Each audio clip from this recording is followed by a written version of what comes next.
So microwave, waveguide and components. So,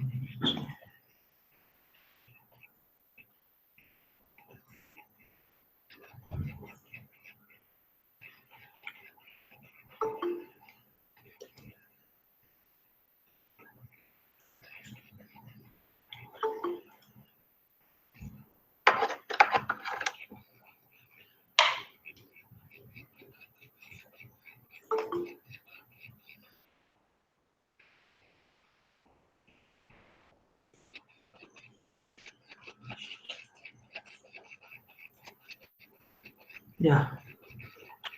So here we are going to discuss about the waveguide components, the different types of waveguides, and what are the components that we use in uh, microwave circuits.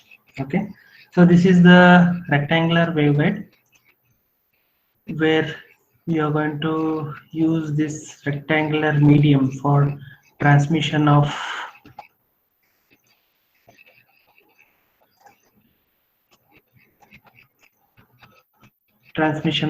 the microwave signals or the frequency high frequency signals. Okay, shall we start? I hope everyone is able to hear me and able to see the screen as well. Okay, so rectangular waveguide here, as we discussed, there are two types of waves, only two types of wave you can able to transmit, that is transfer electric and transfer magnetic type of wave.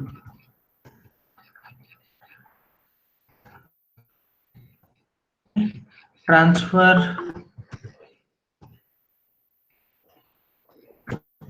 electric means preferably the voltage wave,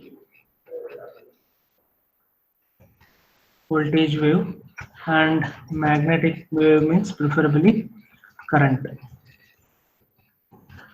waves. Okay, and here uh, only these two types of waves are able to allow in this rectangular waveguide. So the third type, TEM, is not allowed. Okay, so transverse electric and magnetic wave cannot be able to travel here in this rectangular waveguide. Okay, so how do these types of waves can travel here? So I hope no need to explain the structure here. So this is a rectangular waveguide which you should be able to imagine it in the three-dimensional. This is X plane, Y plane, and the Z plane. Z plane here it is in this direction it is shown. Okay, and note that we are traveling the signal, or we are sending the signal in along with the Z direction. Note that point. Okay, so you have X plane, this is X plane. Okay, and this is Y plane. So both parallel X plane and both parallel Y planes are there to protect the electromagnetic waves. Okay, and to certain extents, you know what are the properties and the parameters associated with this. In the previous topic we discussed about how this, if it is an interconnect or a very long wire, how this wire or this waveguide is broken down into a different lumped circuits seen by your waves, okay, at a particular frequency and so on. And as we are telling here, you can transmit only voltage wave and the current wave, not electromagnetic wave in this, only voltage, that is transverse electric and transverse magnetic. Okay, and the dominant modes are like TE10.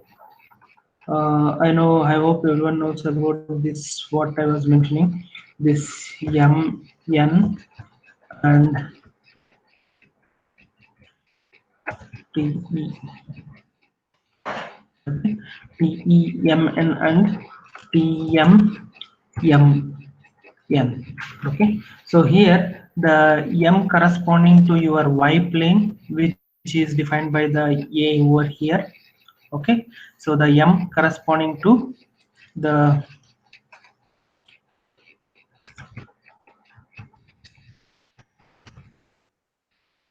transverse electric, M corresponding to the A plane or the Y plane, which you can see, and the N corresponds to the B plane, which you can see over here. According to those two planes, you are measuring what are the different types of wave that you are transmitting here in the waveguides. Okay, and again in this dominant one are TE10 and uh, TM01. These are the dominant mode. Okay, dominant mode in the sense which has a larger wavelength in this.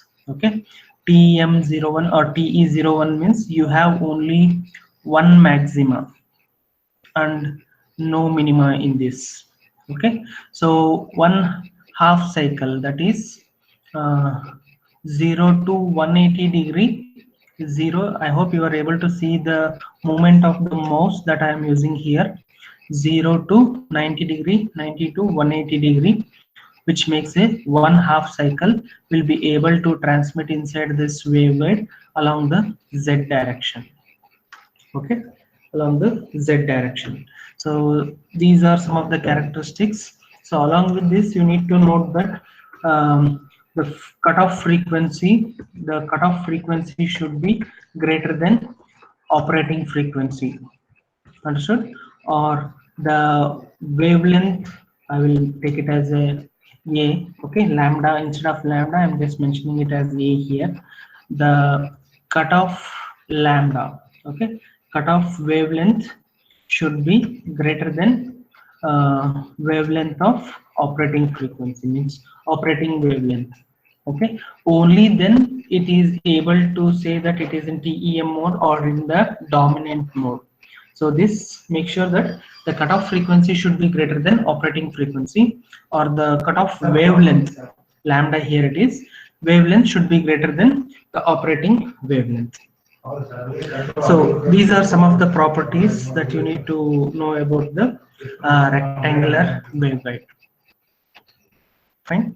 So the next is parallel plate waveguide. Any doubt in this rectangular waveguide?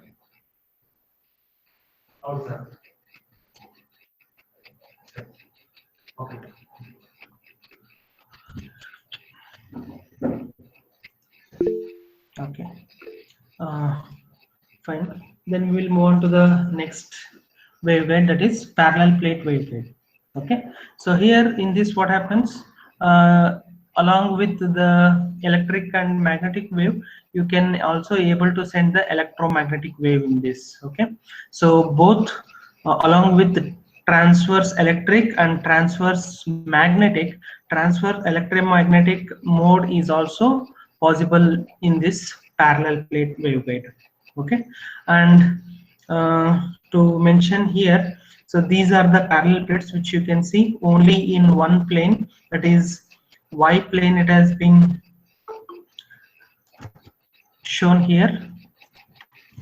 Okay, two parallel plates and separated by certain dielectric or vacuum or air, and the wave will be able to transmit within this space in between these two parallel plates. Okay, and the frequency at which you are able to transmit here is, I will mention it here. So the cutoff frequency will be mentioned as MC divided by 2A. Okay, so M means the mode of operation. Okay, which is it may be 1, 2, or 3, something like that. C is the speed of light, and A is the space. So the distance between these two is D here I have mentioned. So it is D. The distance between these two parallel plates is D, which is mentioned here. So this is the cutoff frequency which you're going to use it for transmission within the parallel plate waveguide. Okay, and here as I told, how it is mentioned or how the wave is represented is, uh, see, this is Z direction. Again, note that the parallel plates are in the Y plane. Okay, so no plates along the X plane. Only two parallel plates are there. So I am just showing it in a two-dimensional. And note that the wave is transmitting along the Z direction. Okay, say for example, this is the Z direction. So this is your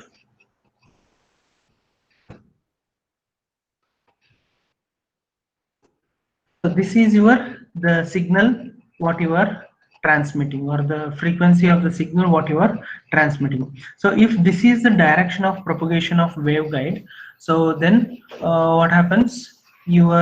Magnetic your magnetic field will be perpendicular to this, like this.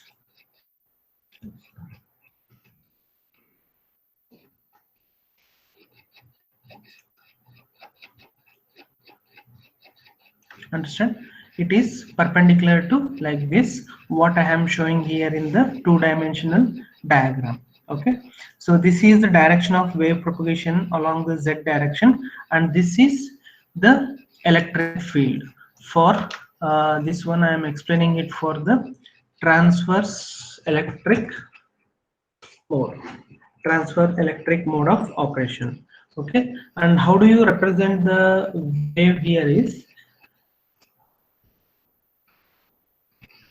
so it is how the electric field is represented means, for the wave which is propagating in a Z direction with respect to time. Okay, so this electric field is along X direction. Understood? The electric field is along X direction for the wave which is propagating in a Z direction. Understood this point? So this is how this transverse electric field is represented, and this is how it is observed or interpreted for the electric wave or the voltage wave what you are mentioning with respect to transverse electric wave. Okay, so this is for the electric wave, and for the magnetic wave, similarly for the transverse magnetic wave, how it is represented means, I'll just represent it.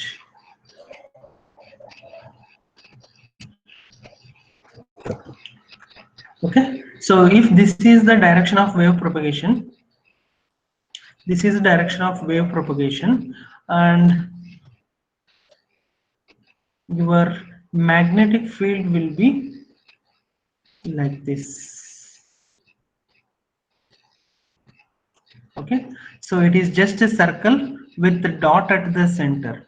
Okay, if I represent it as a circle, dot at the center means it is perpendicular to the board, or it is coming out of the board or the desktop or the screen what you are seeing it.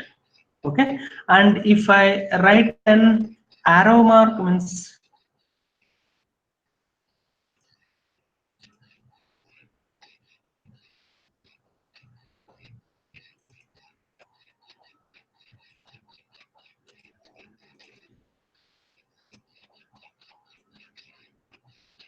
if I represent an into mark in this, what happens?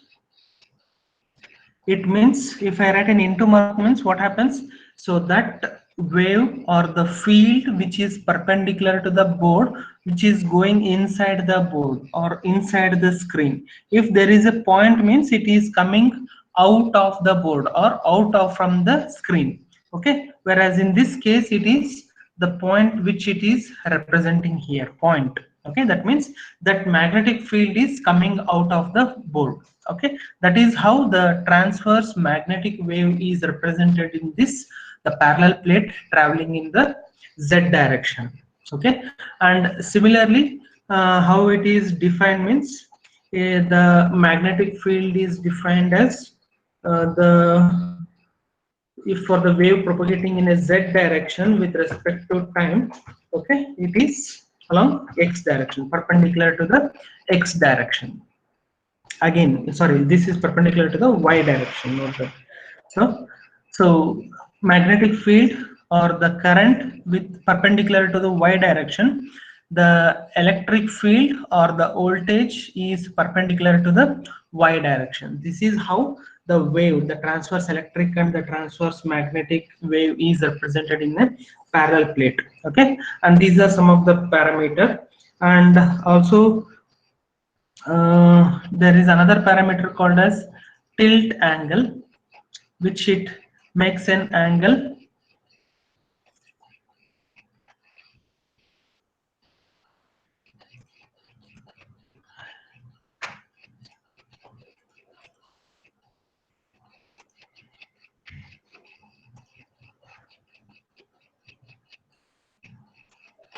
okay, this is tilt angle, for which this angle what you see here, it is nothing but the angle made with respect to z axis. Okay, so the angle made with respect to z axis is actually called as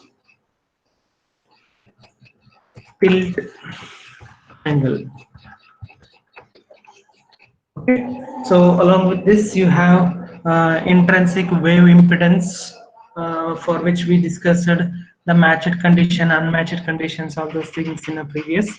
Okay, and the phase velocity or the group velocity.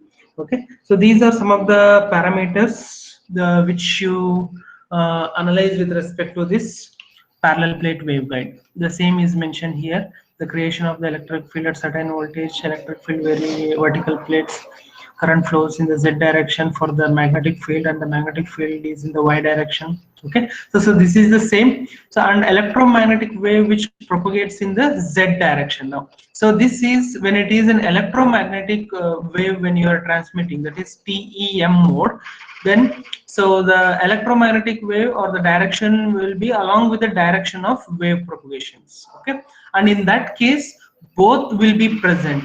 You will be having a dot as well as you'll be having a dot as well as this transverse electric and magnetic, both will be present in transverse electromagnetic mode. Okay, something what happens is a polarization will happen, because that polarization is due to the transverse electric and magnetic field, which is along with the direction of wave propagation. Understood? So these are some of the parameters or points related to the parallel plate waveguide. Any doubt with this? The length of the plate is x-axis. The length of the plate. No. The length of the plate is in y-axis. It is. Yeah. Yes. Length. Length is along x-axis.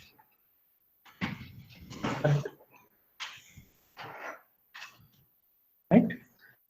Anything else?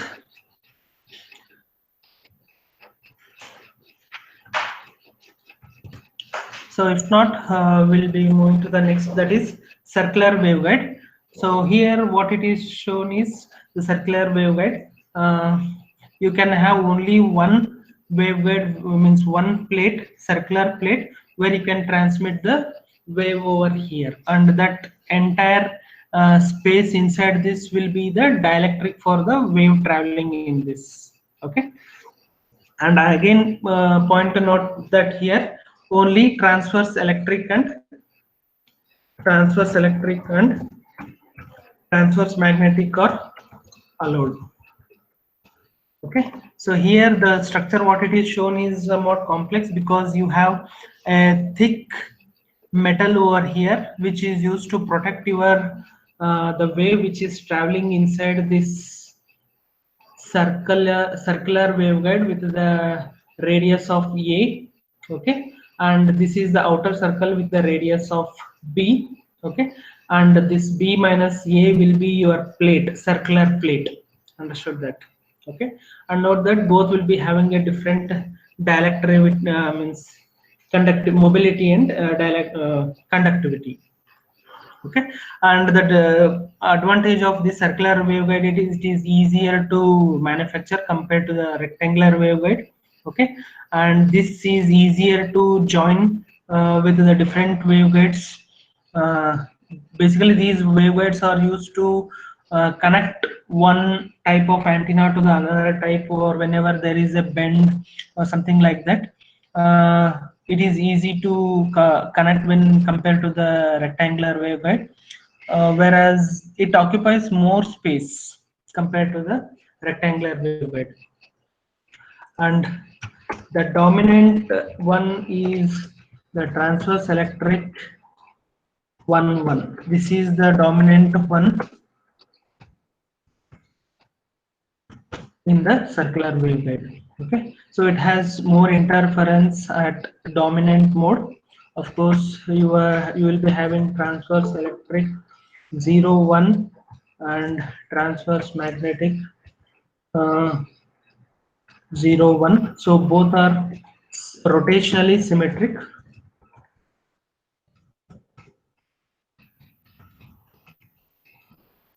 Both are rotationally symmetric in the circular waveguide. Okay, so what happens when it is circularly symmetric? So most of the it has many advantage compared to the other, but it is very rare to have a symmetric case. Some of them may not have rotationally symmetric, and in this case what happens, it will be having a less attenuation. So when there is a less attenuation, it is used for the long distance communication, transmission, and so on. And some of the applications in particular are to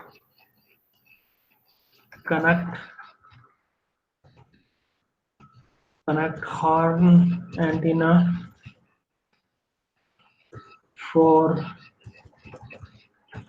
feeding a reflector antenna, and short and medium distance broadband communication.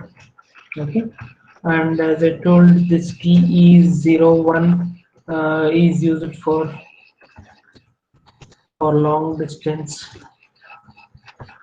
communication. So these are some of the advantages with respect to the circular waveguides. Information and advantages, and some of the parameter science remains same, which you can come across when you are going in detail for this circular waveguide. Okay, so moving to next, that is, so these are the other components which are used in the microwave, which are nothing but corners, bends, and twists. So these corner, bends, and twists are the components that are normally used to change the direction of the wave or to guide through any arbitrary angle. Okay, so here what happens, in order to minimize the reflection from the discontinuities, it is desirable to have a certain length between continuities equal to odd number, means depending upon the wavelength that you are using. As I told, the cutoff frequency should be greater than the operating frequency, so you choose this properly so that it is directly proportional to the wavelength, so that there is a minimum attenuation and long distance communication. Okay, so that means you choose only certain odd numbers of wavelengths, which reflected from both ends of the waveguide sections, and it might get cancelled, and some of may use it to bend with the minimum radius of curvature for the small reflection, and so on. Okay, so these are some of the components which are corner, bend, and twist. E-plane corner. This one is E-plane corner. That means you are using vertical, means the amplitude is towards the X direction. H-plane corner, So the amplitude is horizontally, you see.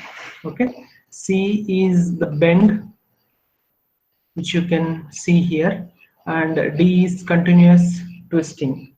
Okay, so for the different types, you use the different length accordingly. Circular waveguide, rectangular waveguide, parallel plate waveguides likewise, so that it has a minimum attenuation and long distance communications link. Fine. So the next is directional coupler.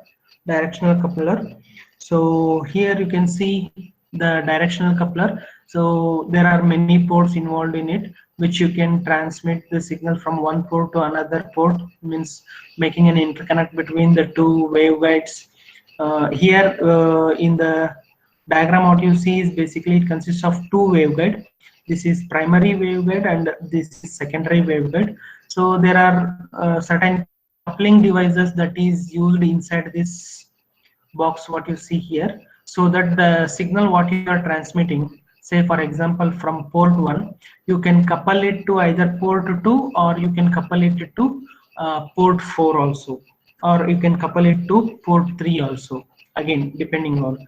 Okay, so the coupling means again you are trying to bend it to a certain angle, so that this signal what you are moving from or sending from port 1 is guided to some other ports, particular ports where it is necessary to move. Okay, so here you can see there are four ports. The waveguide 1 and 2 are uh, primary waveguide, and the secondary waveguide is 3 and 4, and they all are terminated with the characteristic impedance. Okay, so there is no transmission of power, means the power transmission loss within this. So as I told, you can transmit from port 1 to port 2 or 4 or 3, depending upon how you're going to couple it or you are bending it, those waves. Okay, so that the characteristics of this directional coupler can be expressed in terms of certain parameter called as coupling factor or directivity. Okay, so coupling factor, say for example you have a wave that is traveling from port 1 and it is traveling to port 2, for example. Okay, so the objective is to transmit the signal from port 1 to port 2. Okay, but how well you're going to divert it, means you're going to divert it to the other port, is nothing but coupling factor. Okay, directivity means it is nothing but a reflection. Say for example, in this example what I am explaining, the signal is transmitting from port 1 to port 2, that is the actual communication. Coupling factor means how it is affected with the other ports. The coupling factor is defined as P1 by P4. The other port is only P4 over here in the direction of wave propagation, so coupling factor is P1 by P4, and in terms of dB it is 10 log P1 by P4. Similarly, directivity is in terms of dB P4 by P3. Note that P4 by P3 is directivity. Understood the point? So these are some of the characteristics of the direction couplers, and P1 is nothing but the power transmitted at port 1, P2, 3, 4 are power at port 2, port 3 and port 4. So this is the real-time direction coupler. There are different types, 2 port, 4 port, different types like that. And yes, that is about this direction coupler. The directivity is a measure of how well the forward wave in the primary waveguides couples only to a specific port of the secondary waveguide. Okay, ideal direction coupler should have an infinite directivity. Okay, infinite directivity means there is no reflection at all, or the power received at port 3 is 0. So when this is 0, this expression becomes infinite. That should be the ideal value. Okay, so in that case it is said to be, it will be perfectly matched. Along with this, there are several types of directional couplers exist, such as 2-hole, 4-hole, reverse coupling direction couplers, Bethe-hole directional couplers, which are commonly used among these. Okay, so this is some of the explanation related to the directional coupler. And the next is circulator.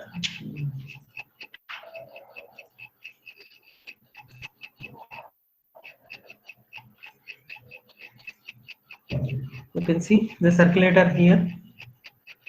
So microwave circulator is a multi-port waveguide junction in which wave can flow only from any nth port to the n+1 port. Okay, say for example, if n is 1 here, the destination port will be n+1, that is 2 only. Okay, you cannot transmit it from port 1 to port 3 or from port 1 to port 4. In order to transmit from port 1 to port 4, you have to send it from 1 to 2, 2 to 3, and then 3 to 4. Understood? Even though it is adjacent, you cannot send it directly over here. That is one of the characteristics of the circulator. Okay, and although there is no restrictions on number of ports, you can have any number of ports, whereas in this diagram you see the 4 port, and which is most common. Okay, you can see how this circulator is connected over here. Okay, the internal structure of it, so which explains the operating principle of a circulator, which can be analyzed in here. So here you can see there are 2 phase shifter. Okay, 2 phase shifter and 2 coupler 1 and coupler 2. So for example, you have 2 waveguides, primary waveguide and secondary waveguide, port 1, port 2, port 3, and port 4. Okay, and the dotted lines shows the direction of wave propagation. So for example, okay, and what is the function of this coupler or phase shifter? Means the phase shifter, as the name itself indicates, it will shift the phase to a certain angle depending upon which you have specified, 90 or 180. And coupler means whether you are switching it to waveguide 1 or waveguide 2, something like that. That is the function of this coupler. Okay, so here you can see each of the 2 3 dB couplers, both are 3 dB couplers in a circulator, introduce a phase shift of 90 degree, and each of the phase shifter produces a certain amount of phase change in a certain direction as indicated. When a wave is incident to port 1, say for example, the wave is split into 2 components by coupler 1. The wave in the primary guide arrives at port 2 with the relative phase change of 180 degree. And another second wave propagates through the 2 couplers and the secondary guide and arrives at port 2. Okay, so as a whole, there is one coupler here for the signal transmitting in the primary waveguide. It has to transmit to coupler 1 and coupler 2 along with phase shift, a total phase shift of 180 degree. Okay, and the second wave propagates through the 2 couplers and the secondary guide and arrives at port 2 with the relative phase shift of 180 degree. That is what I'm mentioning. Since the 2 waves reaching at port 2 are in phase, the power transmission is obtained from port 1 to port 2. However, the wave propagates through the primary waveguide, phase shifter, and coupler 2 and arrive at port 4 also. Primary waveguide, at coupler 2 and port 4. Okay, so when this happens, it is 180 plus 90 degree, a total phase shift of 270 degree.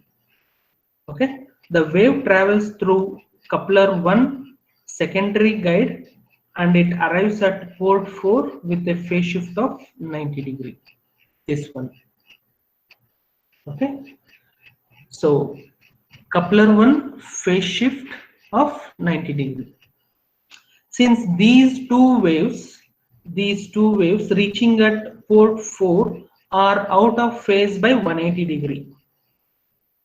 Okay, so since the both our phase are out by 180 degree, the power transmitted from port 1 to port 4 is 0.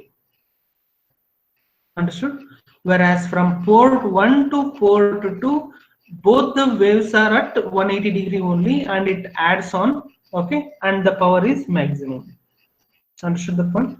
So in general, the differential propagation consists in a two directions of propagation in a waveguide contains some phase shifter which should be mentioned like this. Frequency 1 and frequency 3 is 2m plus 1 into pi radians, or omega 2 minus omega 4 should be multiple of 2n.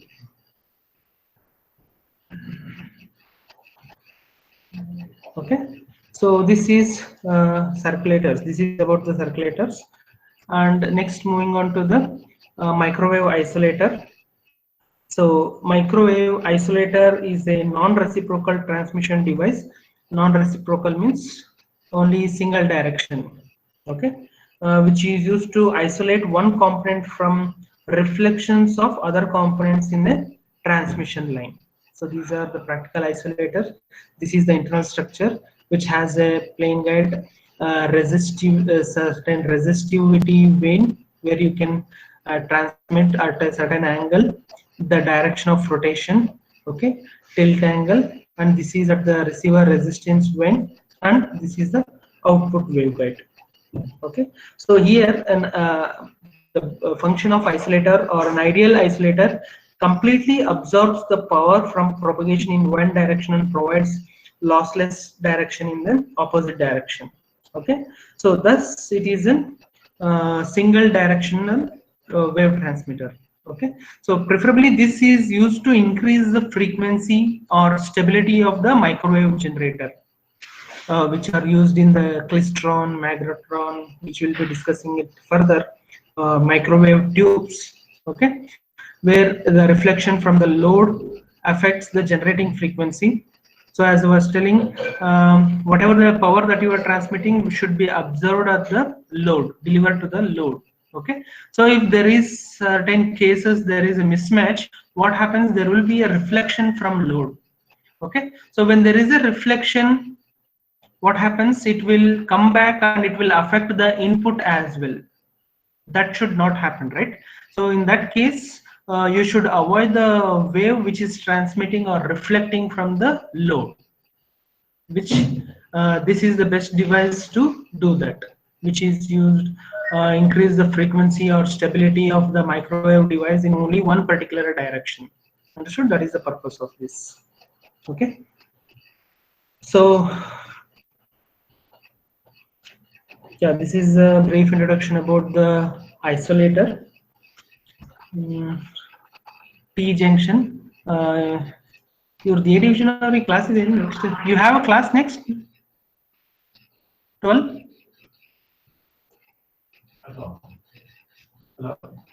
Okay, then I will just stop it here. Okay, isolator. So just a brief overview of all those components what I have mentioned here. I hope you can understand in brief. And this waveguide T junction, I will just continue it in the next class. Okay, as of now the components are completed except these two. So this T junction, I will just take it in the next class and continue with the devices that you use for microwave circuits, that is diodes, different types of diodes. Of course, tubes are also there, that will continue it in the later, but in the next class we will discuss about the different diodes used in the microwave components. Okay, fine.